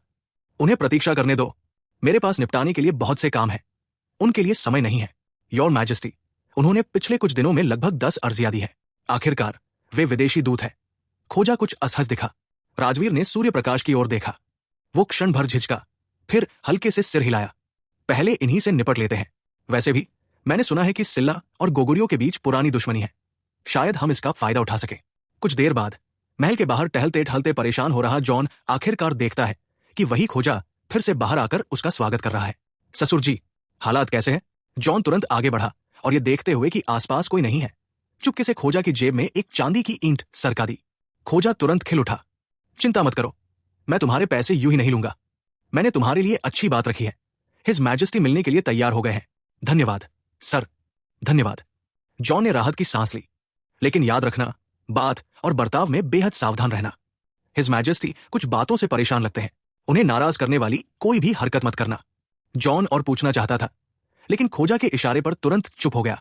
जो सवाल नहीं पूछने चाहिए उन्हें मत पूछो। अगर जुबान फिसल गई और राजवीर नाराज हो गए तो सब कुछ बर्बाद हो जाएगा। फिर सिल्ला की रानी उससे क्या करेगी, ये सोचकर ही रोंगटे खड़े हो जाते हैं। आज चाहे जो भी कहना पड़े, हमें टैंग सम्राट को विवाह संधि के लिए हर हाल में राजी करना ही होगा। Greetings your majesty. जॉन ने आदरपूर्वक प्रणाम किया और कोटि कोटि नमन किया। सारी क्रियाएं एक ही सहज प्रवाह में पूरी की। वो इतना निपुण लग रहा था कि मानो टैंग डायनेस्टी का ही कोई दरबारी हो। स्पष्ट था कि उसने पहले से कई बार गुप्त रूप से अभ्यास किया था। सिल्ला के दूतों, इतनी दूर से आने की आपकी सद्भावना के लिए मैं अत्यंत आभारी हूं। अगर आपकी कोई आवश्यकता हो तो बताइए। संभव हुई तो मैं उस पर विचार करूंगा। राजवीर ने पत्र नीचे रखते हुए अन्य भाव से उत्तर दिया। ये सब शिष्टाचार की बातें थी। वो भली भांति जानता था कि इस व्यक्ति का उद्देश्य विवाह संधि ही है। राजवीर को पड़ोसी छोटे देशों को अपने पक्ष में करने के लिए ऐसे तरीके अपनाने में कोई आपत्ति नहीं थी। आखिर जो राजकुमारी दी जाती थी वो उसकी अपनी तो होती नहीं थी। अधिकतर मामलों में वे बस किसी महलदासी को चुनते, उसे राजकुमारी की उपाधि दे देते, थोड़ा सा सोना चांदी दहेज में जोड़ देते और वो तुरंत उनकी अधीन हो जाती। आगे चलकर शासक प्रजा के इस नाममात्र के रिश्ते के सहारे वे इन छोटे देशों को वैध कारण के साथ मनचाहे ढंग से साध सकते थे। उधर वो छोटा देश भी टैंग सम्राट का दामाद होने की हैसियत से अन्य देशों पर रौब जमा सकता था। कहें तो ये पूरी तरह से विन विन स्थिति थी। योर मैजेस्टी, सिल्ला की रानी लंबे समय से टैंग डायनेस्टी की शक्ति की प्रशंसा करती आई है। यद्यपि मैं सिल्ला में दूर हूं, फिर भी मेरा हृदय टैंग की ओर ही खिंचता है। बस खेद है कि मैं स्वयं वहां नहीं सकती। इसी कारण महारानी ने हार्दिक निवेदन किया कि शाही परिवार का कोई पुरुष सदस्य टैंग की किसी राजकुमारी से विवाह करे। टैंग डायनेस्टी के साथ शाश्वत रक्तबंधन स्थापित करना, ये सिल्ला में राजा से लेकर सामान्य जनता तक सभी की साझा आकांक्षा है। हम पीढ़ियों तक शासक प्रजा का राष्ट्र बने रहना चाहते हैं और सदा टैंग डायनेस्टी को कर अर्पित करने को तैयार है। अपनी ईमानदारी दिखाने के लिए राजकुमारी ने विशेष रूप से 100 से अधिक सुंदर दासियां भेजी है ताकि वे योर मैजेस्टी की सेवा कर सकें और आपको प्रसन्न करें। जॉन ने चापलूसी की बौछार शुरू कर दी, जिससे राजवीर को क्षण भर के लिए अच्छा लगा। दुर्भाग्य से राजवीर ऐसे मीठे मीठे शब्दों का आदी हो चुका था। उसने धैर्य से जॉन की सारी बातें सुनी, फिर शांत स्वर में कहा, यदि सिल्ला की रानी हमारी ग्रेट टैंग डायनेस्टी की अधीनता स्वीकार करने को तैयार है तो मैं उन्हें विवाह संधि प्रदान करने को तैयार हूं। योर मैजेस्टी अत्यंत बुद्धिमान है। मौजूद सभी मंत्रियों ने एक स्वर में समर्थन किया। सिल्ला की रानी को आधिकारिक मुहर, राजसी वस्त्र और निवेश पत्र प्रदान किया जाए तथा उन्हें ग्रेट टैंग के किंग ऑफ सिल्ला की उपाधि दी जाए। जब तक सिल्ला पीढ़ियों तक ग्रेट टैंग की इच्छा के विरुद्ध नहीं जाता, वो ऐसा देश होगा जिसे कभी नष्ट नहीं किया जाएगा। धन्यवाद योर मैजेस्टी। जॉन ने तुरंत सिर झुकाकर उत्तर दिया और साथ ही गहरी सांस छोड़ी। सौभाग्य से राजवीर अंततः एक प्रबुद्ध सम्राट थे। उसे ज्यादा मेहनत नहीं करनी पड़ी। बहते पानी के साथ चलकर आखिरकार काम बन ही गया। मामला लगभग तय हो चुका था। कृतज्ञता व्यक्त करने के बाद जॉन विदा लेने ही वाला था कि अचानक राजवीर ने उसे रोक लिया। मैं पहले पूछना भूल गया था, तुम्हारे सिल्ला के राजकुमार किम यंगसुन की उम्र इस साल सिर्फ 8 वर्ष है ना? तो फिर इतनी कम उम्र में दरबार आकर विवाह संधि क्यों मांगी जा रही है? जॉन हंसा और बोला, योर मैजेस्टी, आपने गलत समझा है। रानी अपने पुत्र के लिए विवाह संधि नहीं चाहती, बल्कि शाही परिवार की एक दूसरी शाखा के राजकुमार किम यंगजिन के लिए। यह शब्द सुनते ही पूरे दरबार में हड़कंप मच गया। राजवीर का चेहरा धीरे धीरे सौम्य से सख्त होता चला गया। तुम चाहते हो कि मेरी राजकुमारी उस परिवार में ब्याही जाए, लेकिन दूल्हा तो केवल एक पार्श्व शाखा का राजकुमार है। जॉन ने महसूस किया कि माहौल बदल गया है और उसका चेहरा घबराहट से भर गया। योर मैजेस्टी, यह व्यक्ति सिल्ला में अत्यंत प्रतिष्ठित है। राजकुमारों के बाद उसका ही स्थान आता है। कितना बड़ा मजाक। राजवीर ने कठोर स्वर में कहा, यह व्यक्ति तो उत्तराधिकार का अधिकारी भी नहीं है। उसे मेरी राजकुमारी से विवाह करने का अधिकार किसने दिया? यह समझना जरूरी है कि विवाह संधि का सबसे महत्वपूर्ण पहलू दोनों पक्षों के रक्त संबंधों का मिलन होता है। यदि कोई राजकुमारी या राजकुमार किसी राज्य में विवाह करके वहां संतान उत्पन्न करता है, तो वो संतान केवल नाम से नहीं, बल्कि वास्तविक रूप से भी राजवीर टैंग डायनेस्टी के एम्परर की प्रजा बन जाती है। उसकी पहचान सीधे राजवीर के नाते में बदल जाती है। चाहे सार्वजनिक हो या निजी, राजवीर को उस पर वैध रूप से दबाव बनाने का अधिकार मिल जाता है। इसके अलावा रक्त संबंध होने के कारण भविष्य में दोनों पक्षों के बीच विद्रोह की संभावना भी बहुत कम हो जाती है। लेकिन अपनी राजकुमारी को ऐसे राजकुमार से ब्याह कराकर जिसके पास उत्तराधिकार का अधिकार ही नहीं, सिल्ला ने न केवल रक्त संबंध से नियंत्रण को रोका, बल्कि सीधे टैंग डायनेस्टी की सुरक्षा भी पाली। ये तो दोनों हाथों से फायदा उठाने की योजना थी। योर मैजेस्टी, ऐसी विवाह संधि बिल्कुल अनुचित है। सिल्ला की रानी ईमानदारी से विवाह संधि नहीं चाहती। वे तो बिना कारण हमारी ग्रेट टैंग की सुरक्षा पाना चाहती है। अगर सिल्ला लोग इस तरह सिर झुकाएंगे तो भविष्य में वे निश्चित ही विद्रोह करेंगे। योर मैजेस्टी, कृपया इस विवाह आदेश को रद्द कीजिए। राजवीर कुछ प्रतिक्रिया देता, उससे पहले ही मंत्रीगण अपना आपा खो चुके थे। कुछ ने अपेक्षाकृत संयमित शब्दों में सिल्ला की रानी की आलोचना की, जबकि कुछ उग्र स्वभाव वालों ने तो सीधे विवाह प्रस्ताव अस्वीकार करने की मांग कर दी। जॉन स्तब्ध रह गया। उसे बिल्कुल उम्मीद नहीं थी कि मामला इतनी तेजी से बिगड़ जाएगा, लेकिन वो कुछ कह भी नहीं सकता था, क्योंकि सिल्ला की ओर से प्रस्ताव लाने का उद्देश्य यही था। असल समस्या यह थी कि पड़ोसी राज्य गोगुरियो ने हस्तक्षेप कर दिया था और सिल्ला की रानी पर दबाव डालकर उन्हें सीधे गोगुरियो शाही परिवार से विवाह संबंध बनाने को मजबूर किया था। विवाह संबंध, अन्यथा वे सीमा पर भारी सेना तैनात कर देते और बलपूर्वक सिल्ला को झुकने पर मजबूर कर देते। भले ही सिल्ला टैंग डायनेस्टी से विवाह संधि करना चाहता था, लेकिन उसका क्षेत्र गोगुरियो द्वारा अलग थलग था और उसके दूतों को भी टैंग डायनेस्टी तक पहुंचने के लिए बोहाई सी पार करना पड़ता था। टैंग डायनेस्टी चाहे जितना भी शक्तिशाली हो, गोगुरियो की सेना एक ही दिन में पहुंच सकती थी और सिल्ला के पास उसका सामना करने की कोई ताकत नहीं थी। विवाह पक्ष बदलना अंतिम उपाय था, लेकिन सिल्ला की रानी फिर भी इस अवसर का उपयोग टैंग डायनेस्टी का समर्थन पाने के लिए करना चाहती थी। सिल्ला के दूत, विवाह संधि कोई छोटी बात नहीं है। मुझे इस पर गंभीरता से विचार करना होगा। राजवीर ने धीमे स्वर में कहा। उसके चेहरे पर कोई मुस्कान नहीं थी। तुम पहले सिल्ला लौट जाओ। यदि विवाह की अनुमति दी गई तो मैं किसी को सूचित करने भेज दूंगा। योर मैजेस्टी, कृपया मेरी बात पहले सुन लीजिए। जॉन घबराकर आगे बोलने ही वाला था कि तभी एक नपुंसक अधिकारी आगे बढ़ाया और उसे बोलने का मौका ही नहीं दिया। कृपया, मां महिम, नपुंसक ने ठंडी नजर से देखते हुए कहा। हिज मैजेस्टी के पास इससे 1000 गुना अधिक महत्वपूर्ण कार्य है। वो बाद में तुम्हें उत्तर देंगे। जी। बेबस होकर जॉन विदूषक की तरह सिर झुकाए वहां से निकल गया। मंत्रियों ने ठंडे भाव से ड्यूक जिन को जाते हुए देखा। यह परिणाम उनकी अपेक्षा के अनुरूप ही था। जैसा सोचा था, छोटी जगहों के लोग दूरदृष्टि से रहित होते हैं। क्या सिल्ला में ऐसे ही काम होते हैं? अब हिज मैजेस्टी शायद कभी सिल्ला के साथ विवाह संधि की अनुमति नहीं देंगे। ये लोग यूं उछलकूद कैसे कर सकते हैं? सिर्फ जॉन को महल से बाहर नहीं निकाला गया, बल्कि दरबार द्वारा दिया गया दूत प्रमाण भी उससे वापस ले लिया गया। इसका अर्थ बिल्कुल स्पष्ट था। अब उसे महल में प्रवेश की अनुमति नहीं थी। यह विवाह संधि की याचिका की पूर्ण विफलता का संकेत था। बस अब काफी है। जॉन ने लंबी सांस ली। वो जानता था कि उसे अधिकतम कल रात तक चंगेन छोड़ना होगा, लेकिन अगर रखा काम को अच्छी तरह संभाल ले तो मेरी ये यात्रा व्यर्थ नहीं जाएगी। उसका मन उथल पुथल में था। अगले दिन किंग किम और सिल्ला के दूतों का दल चंगेन से रवाना हुआ। वे 100 से अधिक लोगों के साथ आए थे, लेकिन अब केवल कुछ ही लोग बचे थे, हाथों में छोटे बड़े थैले, थोड़े से सामान के साथ, बेहद उदास नजर आते हुए। बाकी लोग तो और भी हताश थे। इतना छोटा सा काम भी हम नहीं संभाल पाए। पता नहीं लौटने पर रानी हमें कैसी सजा देंगी। किसी ने डरते हुए बुदबुदाया। ये सुनते ही बाकी लोगों की रीढ़ में सिहरन दौड़ गई और उनके मन में तरह तरह के भयावह विचार उठने लगे। जॉन पहले से ही बुरे मूड में था और जब उसने उस आदमी को बड़बड़ाते सुना तो उसने नाखुशी से उसकी ओर देखा। वो आदमी इतना डर गया कि तुरंत चुप हो गया। इसकी पूरी जिम्मेदारी मैं लेता हूं। फिर तुम सब इतने घबराए हुए क्यों? डर है कि काम पूरा न हुआ तो इनाम नहीं मिलेगा? मुझे इसकी जरा भी परवाह नहीं है। सबने उसकी झूंझलाहट चुपचाप सुनी। उस समय कोई भी उसे उकसाने की हिम्मत नहीं कर रहा था, लेकिन साफ था कि उनकी बदकिस्मती अभी खत्म नहीं हुई थी। अरे भाइयों, जरा देखो तो, ये सिल्ला के दूत नहीं है क्या?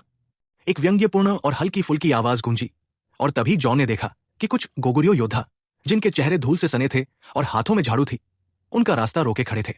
वे तिरछी मुस्कान और मजाकिया नजरों से उन्हें देख रहे थे। सुना है तुम्हारा विवाह संधि का प्रस्ताव ठुकरा दिया गया? वैसे भी सही ही है। टैंक का सम्राट भला अपनी बेटी उस गरीब और दूर दराज जगह सिल्ला में कैसे ब्याह देता? तुम्हें तो खुश होना चाहिए कि तुमने सम्राट से अपने राजकुमार की शादी की बात करने की हिम्मत की। गनीमत है कि सिर नहीं कटवा बैठे। अफसोस, मुझे भी तुम लोगों पर थोड़ा तरस आ रहा है। इन लोगों की लगातार ताने मारने वाली बातें सुनना सच में बेहद चिढ़ाने वाला था। जॉन का चेहरा राख जैसा हो गया। वो आदतन अपनी आस्तीन में रखा सुआ थामे रहा। अगर टैंग डायनेस्टी के कानूनों का डर न होता तो वो कब का इन मूर्खों को मार चुका होता। तुम लोग भी हमसे ज्यादा अच्छे हाल में नहीं हो, है ना? अभी भी यही सड़क बुहा रहे हो। अगर ड्यूक वीर को पता चल गया कि तुम लोग काम पूरा किए बिना यहां गपशप कर रहे हो तो अंजाम क्या होगा? ड्यूक वीर का नाम सुनते ही ये लोग कांप उठे। साफ था कि पहले जो मानसिक आघात उन्हें लगा था वो बहुत गहरा था। सिर्फ नाम लेने भर से ही ये लोग अनायास डर जाते थे। बूढ़े, तुम फिर पिटने का शौक पाल रहे हो क्या? उनमें से एक गुस्से से भड़क उठा, झाड़ू जमीन पर फेंक दी और मुठ्ठियां कस ली। लेकिन जॉन पीछे हटने के बजाय मुस्कुराते हुए आगे बढ़ा। आओ, मैं बूढ़ा हूं, मुझे किसी झंझट से डर नहीं लगता। तू तू बूढ़ा कमीना। योद्धा जॉन के आत्मसंतुष्ट चेहरे को देखकर काफी देर हिचकता रहा, फिर भी हाथ नहीं उठा सका। मैं तुम्हें सलाह देता हूं कि सिल्ला लौटकर किसी दूर दराज और गरीब जगह में छिप जाओ और दोबारा कहीं मुंह मत दिखाना, वरना अगर तुम्हें युद्ध भूमि में पकड़ लिया तो तुम्हारी बूढ़ी हड्डियां हमारे सामने टिक नहीं पाएंगी। हे, वो आदमी दुष्ट मुस्कान के साथ हंसा। ये शब्द जॉन को बेहद चुभे। उसे धुंधला सा आभास भी हुआ कि गोगुरियो शायद निकट भविष्य में सिल्ला के खिलाफ युद्ध की तैयारी कर रहा है। वक्त आने पर देख लेंगे। वो आदमी अकड़ में आगे बोलने ही वाला था कि पीछे खड़े उसके साथी ने उसके कंधे पर जोर से थप्पड़ मारा। ड्यूक वीर आ गए हैं। ये सुनते ही वो गठिला आदमी इतना डर गया कि उसके चेहरे की मांसपेशियां फड़क उठीं। उसने तुरंत झाड़ू उठा ली और ऐसे सफाई करने लगा मानो कुछ हुआ ही न हो। हसबंड, ये लोग तो काफी मेहनती हैं। ये सड़क पहले से कहीं ज्यादा साफ हो गई है। क्यों न आगे से चंगेन में अपराध करने वाले सभी दूतों को सड़क साफ करने भेज दिया जाए। तब तो चंगेन की सड़कें शायद हमारे आंगन से भी ज्यादा साफ होंगी। है, मीठी और चंचल हंसी भरी आवाजों की एक श्रृंखला गूंजी। वीर अपनी दोनों पत्नियों प्राची और अंजलि के साथ टहलते हुए वहां से गुजर रहा था। रिया की डिलीवरी का समय करीब था और उसे आराम की जरूरत थी, इसलिए वीर बच्चे के जन्म की तैयारियों के बारे में सोचने लगा था। स्वाभाविक रूप से उसे कई चीजें खरीदनी थी। आज दोनों लड़कियां जिद कर रही थी कि वे भी उसके साथ खरीदारी पर जाएं, इसलिए वो उन्हें साथ ले आया। सड़क की साफ सुथरी हालत देखकर वीर काफी संतुष्ट हुआ। लगता है इन लोगों ने काफी अच्छा काम किया है। सिर्फ अच्छा ही नहीं, हसबंड, इस सड़क पर इतना आना जाना रहता है, फिर भी इसे दिन भर इतना साफ रखना। इन लोगों में तो सफाई कर्मचारी बनने की पूरी काबिलियत है। झंग सनपिंग ने मनमोहक मुस्कान के साथ कहा। बिल्कुल, अगर ये जरासी भी ढिलाई बरतें तो कोई भी तुरंत गश्ती सैनिकों को रिपोर्ट कर देगा और तब ये चैन से सो भी नहीं पाएंगे। लेकिन माय लॉर्ड, आखिर वे भी तो एक देश के दूत हैं। क्या हिज मैजेस्टी को नहीं लगेगा कि हम दूतों के साथ ज्यादा अपमानजनक व्यवहार कर रहे हैं? अंजलि को वीर की थोड़ी चिंता हुई। वीर हंसा। तुम ये नहीं समझती, मैं तो इन्हें बचा रहा हूं। बचा रहे हो? दोनों स्त्रियां हैरान हो गई। अंजलि ने भौहें सिकोड़ते हुए गंभीरता से सोचा। सोचो तो सही, हिज मैजेस्टी एक बुद्धिमान और विवेकशील शासक है। अगर उन्हें पता चल जाए कि कोई विदेशी दूत राजधानी में उपद्रव कर रहा है तो सबसे हल्की सजा भी 10-20 साल की कैद हो सकती है। मैं तो इन्हें यहां 10-15 दिन सड़क साफ करवाकर छोड़ रहा हूं। क्या ये उन्हें बचाना नहीं हुआ? प्राची ने मुंह ढककर हल्की सी हंसी दबा ली। मुझे वो तरीका बहुत पसंद है जब मेरे पति पूरी गंभीरता से बात करते हुए भी बकवास उगलते हैं। वो वाक्य पूरा भी नहीं कर पाई थी कि प्राची को अचानक एहसास हुआ। वीर के शैतानी हाथ ने उसके शरीर के एक खास हिस्से को बेरमी से छू लिया था। मेरे पति प्राची के गाल तुरंत लाल हो गए। उसने घबराकर चारों ओर देखा। अच्छी बात यह थी कि सड़क पर ज्यादा लोग नहीं थे। ये सड़क है, ध्यान रखिए, कोई देख न ले। वीर ने बेहद गंभीर स्वर में कहा, तुम कहीं भी हो, अगर गलत बात करोगी तो मैं जरूर सजा दूंगा, लेकिन निश्चिंत रहो, मैं किसी को देखने नहीं दूंगा। हालांकि यह मामला यही खत्म नहीं होता। तुम्हें 7 दिनों तक सम्राट की सेवा करने से वंचित किया जाता है। यही तुम्हारी सजा है। नहीं, प्राची तुरंत घबरा गई। आप मुझे जैसी चाहें सजा दे दीजिए, लेकिन ये नहीं चलेगा। अंजलि ने आग में घी डालते हुए कहा, पति सही कह रहे हैं। जिस दिन मेरी बहन की जगह खाली होगी, क्यों ना मैं उसकी जगह भर दूं। सपने देखना बंद करो। दोनों लड़कियां हंसने मजाक करने लगी और सड़क पर यह नजारा खासा ध्यान खींचने वाला बन गया। इसी समय वीर ने थोड़ी दूरी पर खड़े जॉन को हिचकिचाते देखा। वो साफ तौर पर वीर से बात करना चाहता था, लेकिन झिझक के कारण वही अटका हुआ था। मास्टर जिन, क्या आप आज ही जा रहे हैं? वीर ने दोनों महिलाओं को एक रेशम की दुकान में छोड़ दिया और खुद आगे बढ़कर जॉन से बात की। वीर को पास आते देख जॉन तुरंत बेहद आदरपूर्ण और घबराया हुआ हो गया। ड्यूक वीर, बहुत समय हो गया, हम तो कल ही मिले थे। एक दिन की दूरी भी 3 शरद ऋतुओं जैसी लगती है। हाँ, ठीक है, मैं चंगेन से तुम्हें विदा नहीं करूंगा। लौटते समय आंखें खुली रखना, वे गोगुरियो लोग बहुत बदला लेने वाले हैं, वीर ने शांत स्वर में कहा। जॉन ने बनावटी मुस्कान के साथ उत्तर दिया, आपकी चिंता के लिए धन्यवाद ड्यूक वीर। मैं तुम्हारी चिंता नहीं कर रहा। मुझे डर है कि तुम टैंग डायनेस्टी में मर गए तो हमारे राजवंश के लिए मुसीबत खड़ी हो जाएगी। जॉन थोड़ा असहज हो गया। उसने हल्की खांसी ली और धीमी आवाज में बोला, ड्यूक वीर, क्या हमारे पुराने संबंधों के कारण आप मेरी एक मदद कर सकते हैं? रखा, तुम उसी की बात करना चाहते हो? वीर बिना सोचे समझ गया। यह बूढ़ा अब भी उसी विषय में उलझा हुआ था। जॉन कुछ शर्मिंदा हुआ। ड्यूक वीर, मुझे तो भली भांति जानते हैं, लेकिन एक बात है जो आप नहीं जानते। कहते हुए जॉन अचानक आगे झुक गया और फुसफुसाकर कुछ कहने लगा। सीधे सीधे बोलो, ये कोई छोटी मोटी चोरी तो है नहीं। इतना छिपाकर क्यों कह रहे हो? मुझे और काम है, इस बारे में फिर कभी बात करेंगे। वीर का रखा से कोई भी संबंध रखने का इरादा नहीं था। वो मुड़ा और रेशम की दुकान में दोनों महिलाओं के पास चला गया। मुझे यकीन नहीं होता कि तुम सच में इतने जिद्दी हो। वीर की पीठ को जाते देखते हुए जॉन ने मन ही मन खींच के साथ सोचा, चलो। वे चंगेन के पूर्वी द्वार से चुपचाप निकल गए, सिर्फ 2-3 पहरेदारों की सुरक्षा में। चंगेन से बाहर निकलते ही उन्हें अपने हाल पर छोड़ दिया गया। श्रद्धांजलि मिशनों के इतिहास में शायद ये सबसे दयनीय दूत मंडल था। जब जॉन और उसके लोग अपने झोले में बचे थोड़े से चांदी के सिक्कों को लेकर चिंतित हो रहे थे, तभी कुछ लोग जो जानबूझकर अपने चेहरे कपड़ों से ढके हुए थे, शहर से निकलते समय उनके पीछे पीछे हो लिए। क्या आप मिस्टर जिन हैं? मेरे स्वामी ने विशेष रूप से हमें यात्रा खर्च पहुंचाने के लिए भेजा है। उन्होंने चारों ओर देख लिया कि कहीं कोई पहरेदार तो नहीं, फिर तुरंत जॉन के पास आ गए। पैसों की चिंता में डूबे जॉन का चेहरा खुशी से खिल उठा। वो जल्दी से आगे बढ़ा। महाशयों, आप लोग कितने दयालु हैं। जैसे ही वो थैली लेने आगे बढ़ा, उस आदमी ने हाथ पीछे खींच लिया, जिससे जॉन चौंक गया। ये क्या है महामहिम?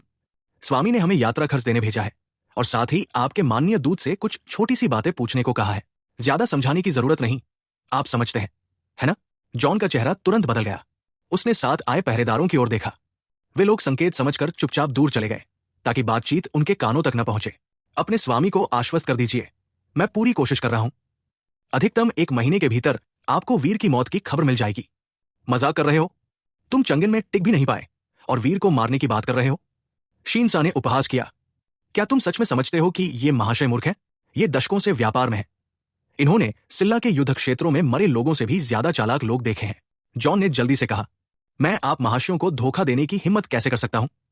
निश्चिंत रहिए, भले ही मैं चंगेन में न रहूं, मैंने पहले से एक वैकल्पिक योजना तैयार कर रखी है। वीर की वासना को देखते हुए वो जरूर उसमें फंस जाएगा और फिर काम पूरा होने के बाद वे अपना वादा निभाएंगे तो आप लोगों को भी कोई नुकसान नहीं होगा, है ना? मैसेंजर, उसने सामने खड़े बूढ़े आदमी को आधे विश्वास और आधे संदेह की नजर से देखा। ठीक है, मैं तो सिर्फ एक संदेशवाहक हूं, लेकिन तुम्हें यह समझना होगा कि अगर बात बिगड़ी तो सिर्फ पहले किए गए वादे पूरे नहीं होंगे। हमें अपने सारे पुराने सौदे रद्द करने पड़ेंगे। ये कहते कहते उस दूत की आवाज अनायास ही कुछ ज्यादा उत्तेजित हो गई। जिन मालिकों की वो बात कर रहा था, वे और कोई नहीं बल्कि वे अमीर नमक व्यापारी थे जिन्हें वीर ने बुरी तरह ठग लिया था। ये लोग वीर से दिल से नफरत करते थे और उनकी आखिरी उम्मीद यही थी कि किसी तरह वीर को मार दिया जाए और हालात पलट दिए जाएं। खुद कुछ करने की उनकी हिम्मत नहीं थी, इसलिए ये विदेशी सिल्ला दूत मंडल उनके लिए सहयोग का सबसे अच्छा लक्ष्य बन गया। स्वाभाविक रूप से नमक व्यापारियों ने जॉन से कई वादे भी किए थे। अगर यह काम सफल हो गया तो दोनों देशों के बीच व्यापार 3 गुना कर दिया जाएगा। इसके अलावा वे टैंग डायनेस्टी में विदेशों को बेचने पर प्रतिबंधित वस्तुएं भी उन्हें देने को तैयार थे, जैसे रिफाइंड सॉल्ट, शहतूत के बीज, यहां तक कि कागज बनाने की तकनीक तक। ध्यान देने वाली बात यह है कि भले ही अब टैंग डायनेस्टी में रिफाइंड सॉल्ट बहुत सस्ते दाम पर बिक रहा था, लेकिन उस कड़े प्रतिबंध के तहत जहां नमक का एक दाना भी बाहर बेचने की इजाजत नहीं थी। टैंग डायनेस्टी के बाहर के देशों के लिए रिफाइंड सॉल्ट सोने के बराबर कीमती था। जॉन स्वाभाविक रूप से इस तरह के लालच का विरोध नहीं कर सका। उसने सिल्ला की रानी को बताए बिना ही इस सौदे पर हामी भर दी। लेकिन हालात जॉन की कल्पना जितने सहज नहीं रहे, उल्टे उसे तय समय से पहले ही चंगेन सिटी से बाहर निकाल दिया गया। अब वो बस यही उम्मीद कर सकता था कि रखा वो छोटी सी लड़की काम को कुशलता से संभाल लेगी। उसी समय जब सिल्ला के दूत चंगेन से रवाना हुए, पश्चिमी द्वार पर एक और विदेशी दूत मंडल पहुंचा, जिनकी पोशाक और चालढाल बेहद अजीब थी। इन दूतों ने जानवरों की खाल से बने चमकीले और अजीब रंगों वाले कपड़े पहन रखे थे। पुरुष और महिलाएं सबने अजीब आकार की चोटियां बना रखी थी और उनके गहने इतने भारी थे कि मानो किसी को कुचल ही दे। इसके अलावा हर किसी के चेहरे पर अस्वस्थ सी बड़ी लाल चकत्तियां थी। और सबसे विचित्र बात यह थी कि इन लोगों को चंगेन सिटी में दाखिल होते ही बिना किसी रियायत के रोक लिया गया, क्योंकि उन्हें ट्रिब्यूट देने की अनुमति ही नहीं मिली थी। दूसरे शब्दों में ये दूत अपना सारा खर्चा खुद उठाकर कठिनाइयां झेलते हुए चंगेन तक पहुंचे थे। उन्होंने न तो पहले टैंग डायनेस्टी को कोई सूचना दी थी, न ही अनुमति ली थी, बस यूं ही पहुंच गए थे।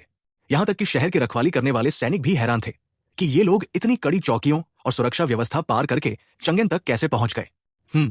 हम दूत हैं। हम बर्फ से ढके पहाड़ों से आए हैं। दूत, दुनिया के सबसे ऊंचे शहर के दूत। कृपया अपने सम्राट को बताइए कि हम विवाह संधि स्थापित करना चाहते हैं।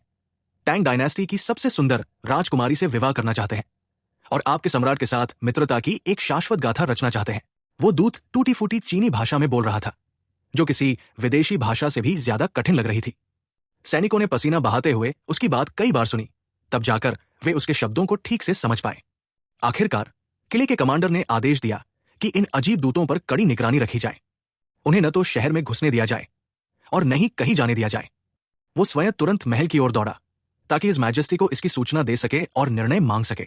इधर दोनों महिलाएं अभी भी घूमने के मूड में आखिरकार खरीदारी पूरी कर चुकी थी और हंसते बोलते टहल रही थी। अनजाने में वे चंगेन सिटी के पूर्वी द्वार तक पहुंच गई। उन्हें पता भी नहीं चला कि यहां पहले से ही एक विशाल भीड़ जमा थी, जो कई परतों में उस जगह को घेर चुकी थी। लगता था भीतर कुछ दिलचस्प हुआ है जिसने सबका ध्यान खींच लिया है। ये तो बहुत अजीब है, मैंने पहले कभी ऐसे लोगों को नहीं देखा। विदेशी देशों में तू कुछ नाम का कोई देश मैंने कभी सुना ही नहीं। डरावना है। ये लोग आखिर सुरक्षा व्यवस्था को चकमा देकर अंदर कैसे घुस आए? जिज्ञासु प्राची ने यह भीड़ देखी और तमाशा देखने आगे बढ़ गई। माय लॉर्ड, मैंने सुना है कि यहां कोई विदेशी दूत आया है। ये लोग सम्राट से मिलने फॉरबिडन सिटी क्यों नहीं जा रहे, बल्कि यही क्यों जमा है? वीर को भी कुछ जिज्ञासा हुई और वह भी आगे बढ़कर देखने लगा। अरे, ये तो ड्यूक वीर नहीं है। सब रास्ता दो, ड्यूक वीर आ गए हैं। ग्रीटिंग्स ड्यूक वीर, आप यात्रा के दौरान भी कितने सहज और मिलनसार रहते हैं। आप बिल्कुल सही समय पर आए हैं। सुना है ड्यूक बहुत विद्वान और दुनिया देखे हुए हैं। जरा बताइए, ये लोग आखिर कहाँ के हैं? आसपास के लोगों ने वीर को देखते ही आदर से झुककर अभिवादन किया और अपने आप ही रास्ता बना दिया। आप सबकी कृपा है। वीर ने भीड़ की ओर सिर हिलाया और आगे बढ़कर देखा। वहां वही अजीब दूत खड़े थे जिन्हें शहर के फाटक पर रोका गया था। तमाशा देखने वालों की भीड़ और उनकी फुसफुसाहटों से वे दूत बेहद चिढ़े हुए थे, लेकिन पहरेदारों की तलवारों और भालों के सामने वे अपना गुस्सा दबाने के अलावा कुछ कर नहीं सकते थे। वीर ने उनकी पोशाक और उनके चेहरों पर मौजूद दो बड़े लाल चकत्तियों को देखा। वो अनायास ही बोल उठा, अरे, ये तो तिब्बती नहीं है क्या? ये सुनते ही सबकी निगाहें वीर पर टिक गई। तिब्बत, ये ट्यूबो क्या होता है? दोस्तों, एपिसोड यही खत्म होता है। और दोस्तों, वीडियो को हाइप और शेयर करना न भूलें। इससे ये ज्यादा लोगों तक वीडियो पहुंचेगी और मुझे नई नई वीडियो बनाने का उत्साह मिलता रहेगा।